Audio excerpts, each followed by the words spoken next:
Hi பட்டூஸ், today vlog பார்த்துலாமா. 2 டேஸாக எனக்கு ரொம்ப மைண்ட் அப்செட், ஒரு மாதிரி கொலாப்ஸாகவே இருந்துச்சு. அதனால் என்ன பண்ணிட்டேன்னா காலைல எழுந்திரிச்சு சாமி கும்பிட்டுட்டேன். எனக்கு எப்போயுமே வந்து சாமி கும்பிட்டா கொஞ்சம் ரிலாக்ஸ் ஆகிடும்.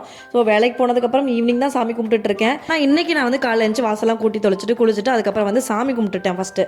அதுக்கப்புறம் தான் நான் வந்து பார்த்தீங்கன்னா கிச்சன் ஒர்க்கே ஸ்டார்ட் பண்ணேன். கிச்சனில் ஒர்க் ஒரு பக்கம் போயிட்டு இருக்கிறப்ப சைட் பை சைடு நான் என்ன பண்ணிட்டேன்னா ஸ்கின் ரொட்டீனும் ஃபாலோ பண்ணணும் அப்படின்றதுக்காக அதெல்லாம் பண்ண ஆரம்பிச்சிட்டேன். ஏன்னா தனித்தனியாக டைம் எடுத்தோன்னு வச்சுக்கோங்களேன், கிளம்புறதுக்கு லேட் ஆகிடுது. அதனால் ஃபஸ்ட்டு சீரம் அப்ளை பண்ணிவிட்டு மாய்ஸ்சரைசர், அதுக்கப்புறம் சன்ஸ்க்ரீன் மட்டும் போட்டுட்டேன்.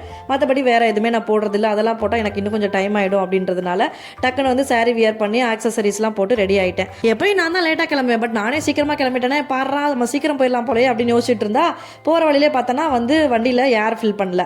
சரின்னு சொல்லி ஏர் ஃபில் பண்ணலான்னு பார்த்தா செல்ஃபாக போட்டுக்கோங்கன்னு சொல்லிட்டாங்க. அடப்பாவீங்களா அப்படின்னு சொல்லிட்டு அதை ஃபில் பண்ணிவிட்டு அதுக்கப்புறம் வேக வேகமாக என்னை கொண்டு வந்து இறக்கி விட்டாங்க என் ஹஸ்பண்டு. அதுக்கப்புறம் ஸ்கூல் பஸ்ஸை பிடிச்சி ஸ்கூலுக்கு போயாச்சு. 10th ரிவிஷன் வந்து போயிட்டு இருக்குன்றதுனால எப்படி டைம் போகிறதுனே தெரியல. இன்னைக்கு எனக்கு இப்படி தான் போயிருக்கு. உங்களுக்கு எப்படி போயிருக்குன்றதை கமெண்ட்டில் சொல்லுங்கள். பாய் பட்டூஸ்.